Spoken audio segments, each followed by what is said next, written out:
Всем привет, дорогие зрители, подписчики, а также гости моего канала. Наш виноград отцвелся, завязались такие вот шикарные грозди. Пришло время для третьей профилактической обработки. В данном случае 3 обработки являются обязательными. Первую обработку делаем в стадии 3-5 лист, вторую перед цветением, третью после цветения.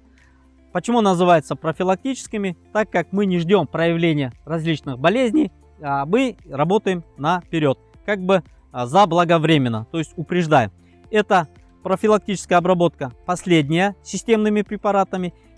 Если, скажем так, по мере необходимости, я буду работать препаратами на основе серы. Также на данную тему снимал видеоролик, кому интересно, можете пройти посмотреть. Также видим наш виноград после того, как отцвелся.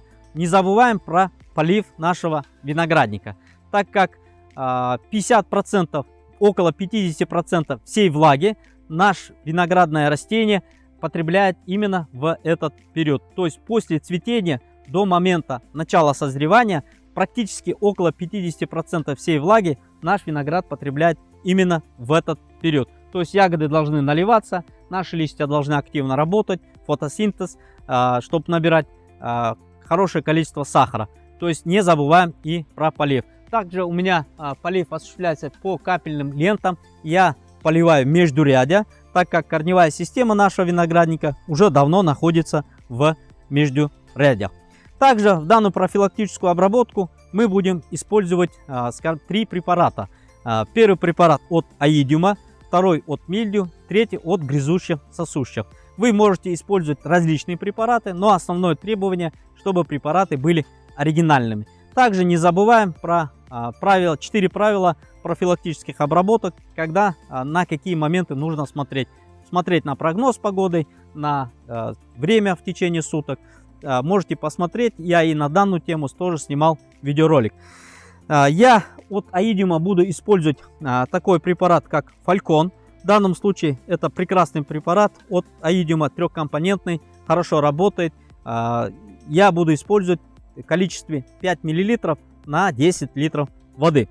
Также от мильдию я буду работать таким препаратом, как Танос, в количестве 5 грамм на 10 литров воды. Также в эту баковую смесь я буду использовать такой препарат, как Мавента, от грызущих сосущих, от листовертки, от различных трипсов. То есть это прекрасный препарат, работает.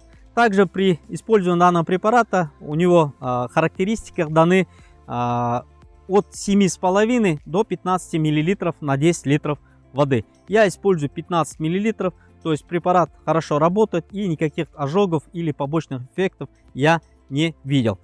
Также через несколько дней, буквально через 2-3 дня после того, как проведу третью профилактическую обработку, я проведу профилактическую обработку от комплекса гнили таким препаратом, как Switch, в количестве 10 грамм на 10 литров. Я данным препаратом буду использовать исключительно в зоне наших гроздей.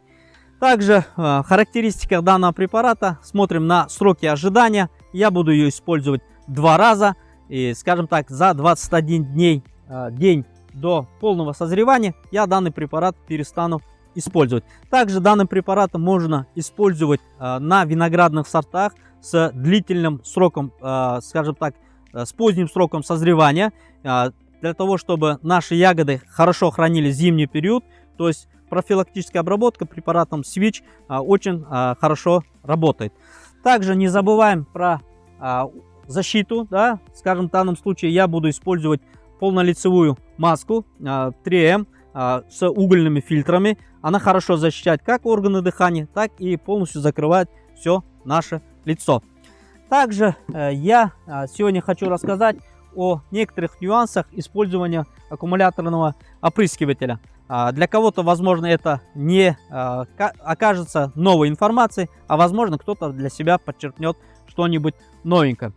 Вот когда мы обработали наш виноградник, израсходовали полностью рабочую смесь, я в данном случае заливаю чистую воду, полностью опрыскиватель ополаскиваю, сливаю и заливаю где-то около 2-3 литров чистой воды и включаю наш опрыскиватель буквально на 2-3 минуты, чтобы вся рабочая жидкость, которая осталась у нас в насосе, также в шлангах и также на удочке, скажем так, полностью его вывести, да. То есть включаем буквально на 2-3 минуты, чтобы смыть его чистой водой. И вот таким вот образом я опрыскиватель ставлю на зарядку. В следующий раз, когда я буду использовать наш опрыскиватель, я в какой-то посуде, допустим, да, в 10-литровом ведре делаю рабочий раствор, полностью все это препараты перемешал, заливаю в опрыскиватель. И прежде чем взять опрыскиватель и начать обрабатывать наш виноградник, мы не забываем то, что у нас в насосе, также в шлангах и удочке находится обычная чистая вода. Нам нужно открыть, скажем так, крышечку, открываем таким вот образом, включаем наш опрыскиватель буквально на несколько минут, чтобы где-то 300 миллилитров, примерно пол-литра рабочего раствора, чтобы она оказалась на наших удочках. Вот таким вот образом ее включаем, полностью все это дело смешиваем, и все, вот в таком состоянии наш опрыскиватель готов к работе. Также правильно настроенный опрыскиватель должен работать следующим образом.